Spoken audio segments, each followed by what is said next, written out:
Friends, welcome back. I'm Jason. What kind of fitness are we after? Well, personally, I'm after the kind of fitness that gets me prepared for pretty much anything and everything that life brings my way. I mean, whatever may happen, I want to be as ready as possible for it. That's what I'm all about. That's what I'm passionate about. And if that applies to you, then stick around because that's what we're talking about today. I don't want to be the best long distance runner. I don't want to be the best weightlifter. I don't want to be the best really at anything. What I'm after, which may sound stupid at first, I get it.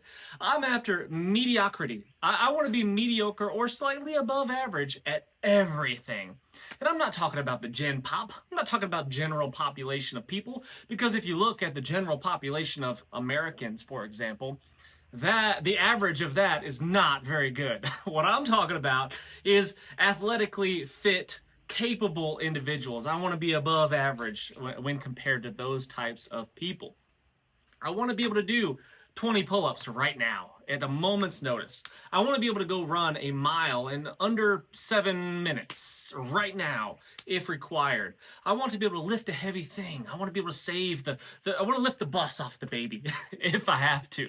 There's three things that really matter when it comes to talking about gaining this type of fitness for the long term, for really achieving some goals.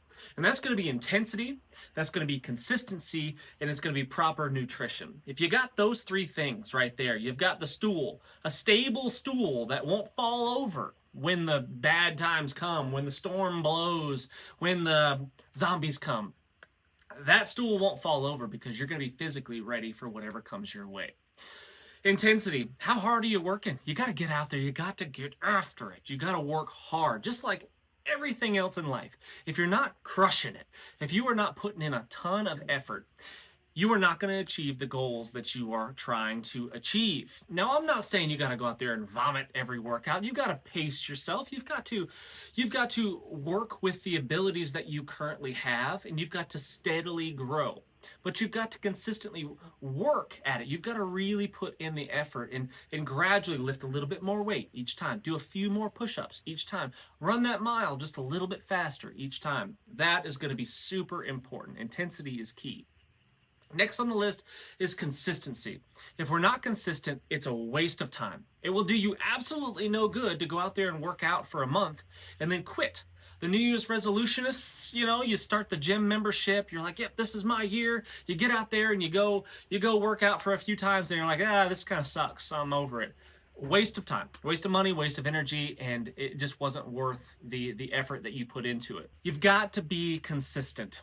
And that is going to be for the long run. You've got to develop a plan, a program that works for you for the rest of your life, because this is a lifestyle kind of change that we're looking for. This is a lifestyle that we're talking about. It's not just a thing that we do from time to time when we have the motivation, when the motivation strikes us. You can't wait for motivation. You've got to go out and get it. If you wait for motivation to come, it will never happen. You've got to get yourself up off of your butt, and you gotta go get it done every time, no matter what. No excuses.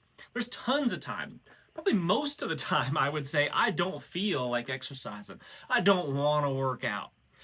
Most of the time I feel like that, but I make myself do it every single time, and I don't regret it afterwards. Well, occasionally I regret some of the things that I've done because of how brutal it is, but I'm still pushing forward, and I'm still consistently getting after it every single time, whether I want to or not. Nutrition. If you are not getting the proper nutrients to your body, if you're not feeding the machine, then you are not going to succeed. You're not going to reach the levels that you want to reach. You're not going to get the bench press. You're not going to run the miles. You're not going to get the marathon time you're looking for if you're not properly feeding the machine. You've got to eat real food. And I break it down so simple. I think people overcomplicate this stuff. It doesn't have to be that complicated. If it's meat, eat it. If it still looks like a plant, pretty much for the most part, with some exceptions, obviously, you don't want to eat poison ivy. But if it's a plant, a vegetable of sorts, then eat it. If it's a nut, a seed, whatever, for the most part, again, some exceptions, For the most part, eat as much as you want. It's really, really difficult to overeat this kind of stuff. Obviously, I mean, a deep fried steak or a deep fried potato, like a French fry and stuff like that, those are not the best choices because we've changed it from its natural state. So the further you get from whatever that natural, I pluck that plant off of the plant and I eat it. It's raw. It's natural state. That's what I'm talking about. The further you get from that, the more trouble that we're going to get into. Same thing goes with meat. Country fried steak is delicious, don't get me wrong, but it's breaded with a processed material and all sorts of preservatives and stuff generally goes into all that. And it's not good for you. But meat, just seared in a skillet or cooked on the grill, open flame or whatever, that is what I'm talking about. Eat as much of that stuff as you want. Meat, plants, nuts, seeds, fruit, eat it. Go for it. Everything else, moderation is going to be the key.